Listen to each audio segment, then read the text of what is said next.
If you're wondering where all these South Africans are gonna go, don't worry. They already had a plan in place. And it was called Acre Trader. That's right. They already took the farmland from farmers who were failing. As a matter of fact, they have about 40,000 acres of farmland that they took from American farmers because they wouldn't give them subsidies. Acre Trader is an American real estate investment company that specializes in farmland. It says here that the company aims to increase investor access to real estate assets and provides capitals to farmers and growers to expand their business. But what they failed to leave out here is that the first investor into Acre Trader was none other than J.D. Vance. You know J.D. Vance, the one who was in charge of the White House with the president who is cutting all the subsidies to the farmers? Yeah, that J.D. Vance. And what they also failed to mention is the fact that the people who were investing, yeah, they were South Africaners. And guess who just came to America to go on these farms? That's right, you guessed it. Are you sick of it yet?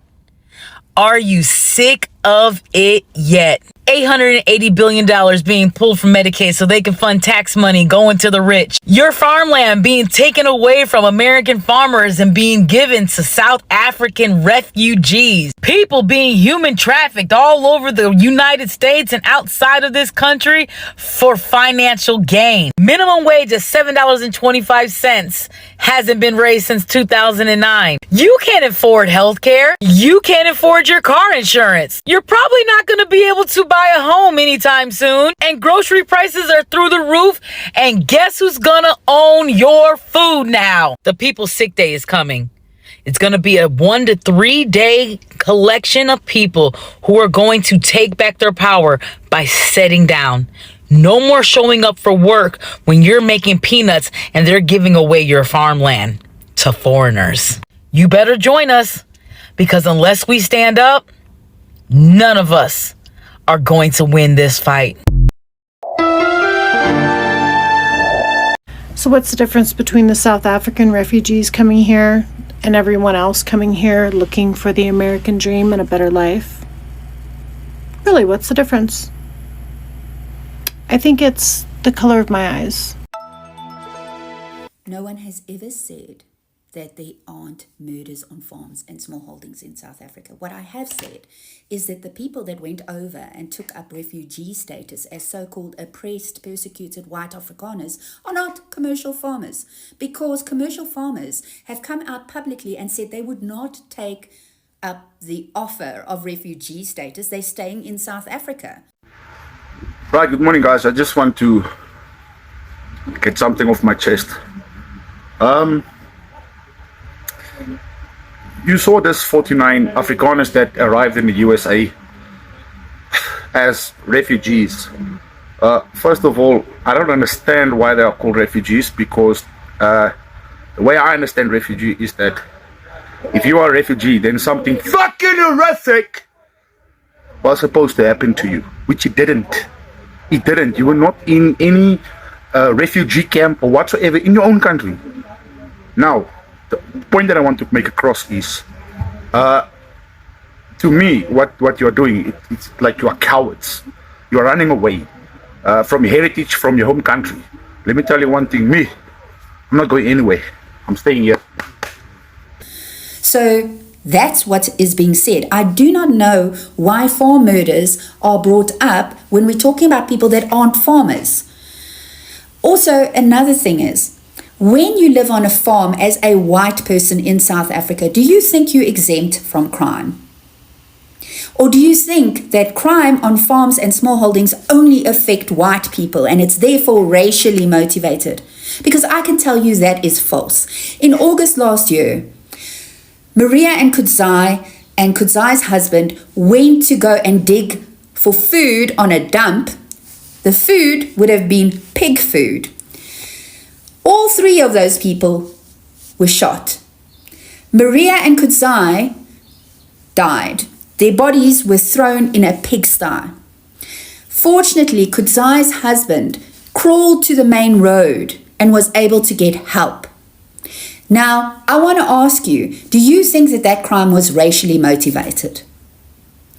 Because, I mean, the alleged shooter and the other people that have also been arrested, two of them all happen to be white. So the farmer is white, the farm manager is white, and then the person that assisted with moving the body is a black laborer.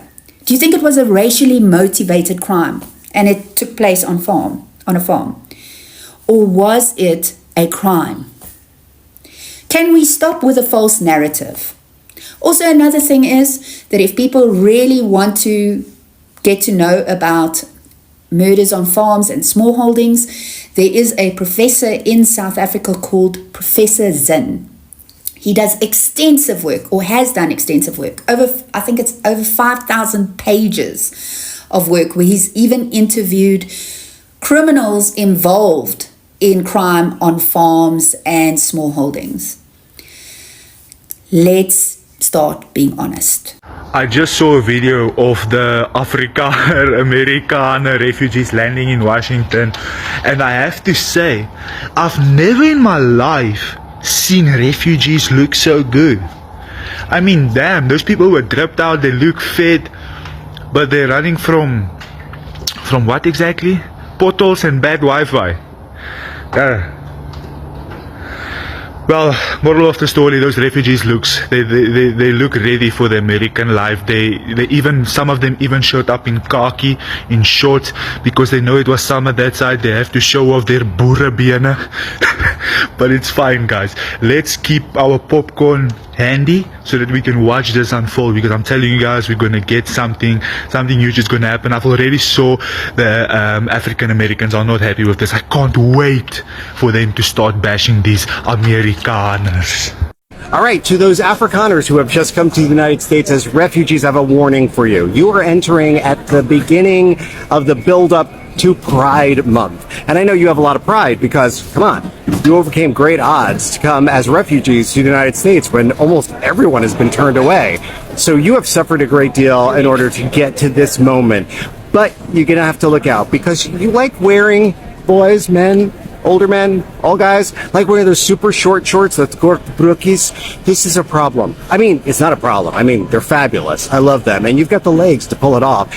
But it is Pride Month. And wearing those, people may be confused about what you're communicating. I mean, I don't know how to say it delicately, but they may be skiff. I mean, just saying. I mean, if that's fine. I'm happy with it, and you look great in them. Just saying.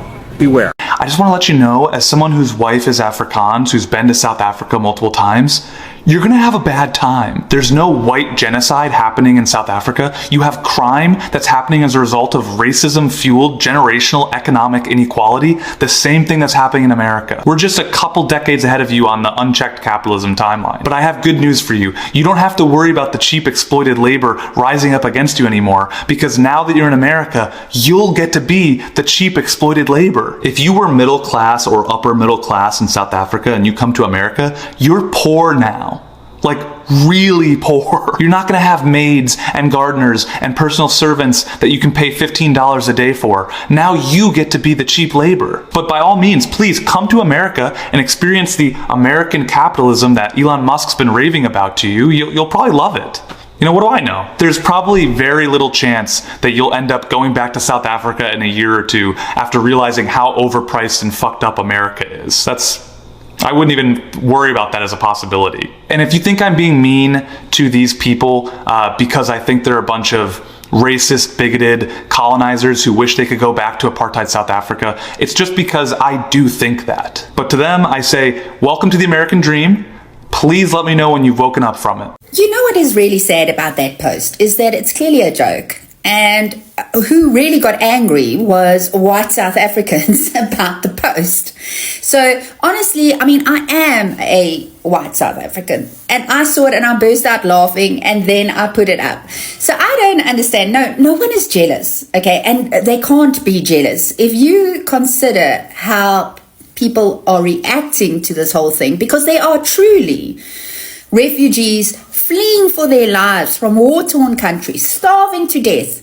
And yeah, we have a group of people rocking up with their suitcases. Not only that, the first mainstream media article came out in Afrikaans in South Africa, telling us about one of the refugees. Let me tell you the story.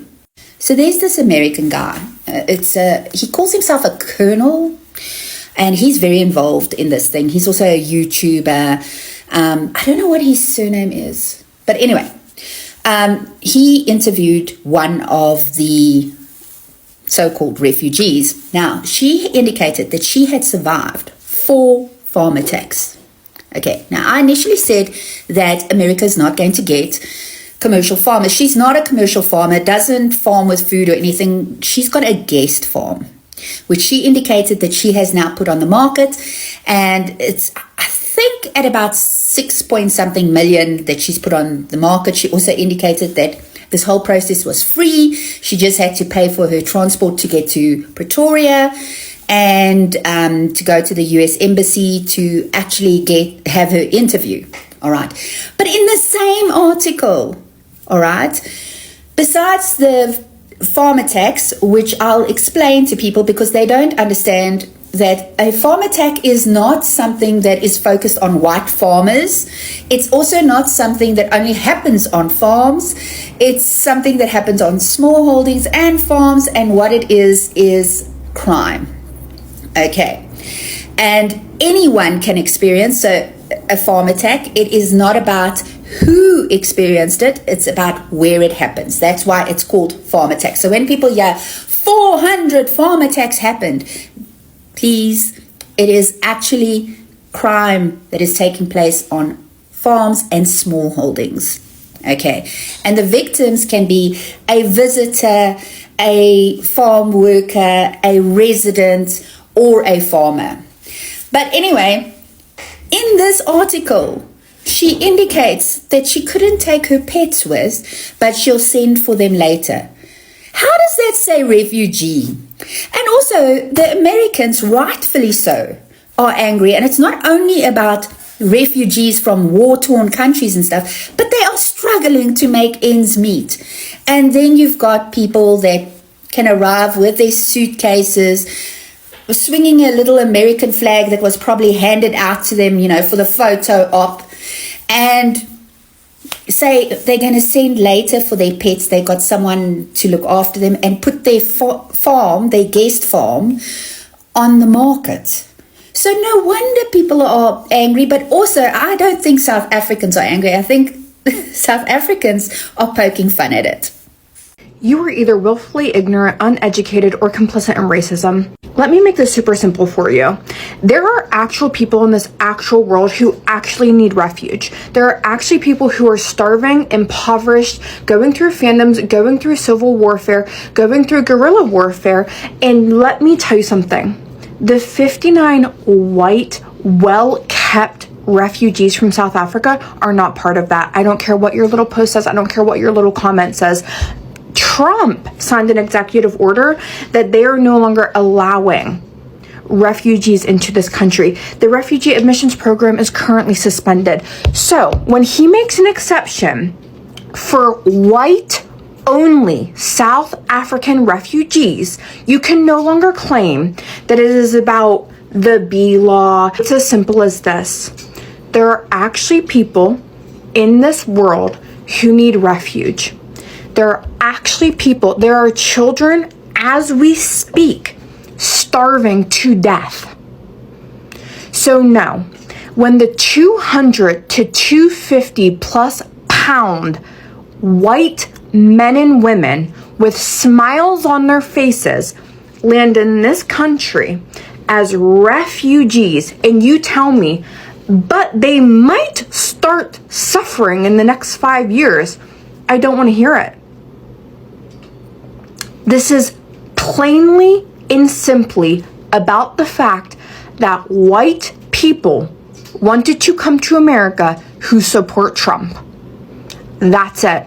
Welcome to America. where if you are a brown migrant, it takes on average 2 to 10 years just for one of you to earn legal citizenship, just for somebody to racially profile you as illegal and call ICE on you to have your papers checked anyway. And God forbid you have too many tattoos or you exercise your First Amendment right. You're automatically assumed to be part of a gang and you're shipped to El Salvador with the rest of the brown migrants with no due process and no valid evidence presented in court. However, if you're a white migrant, you can just claim you're suffering from a white genocide in Africa and get P1 refugee status within 24 hours of your apartheid privileged life.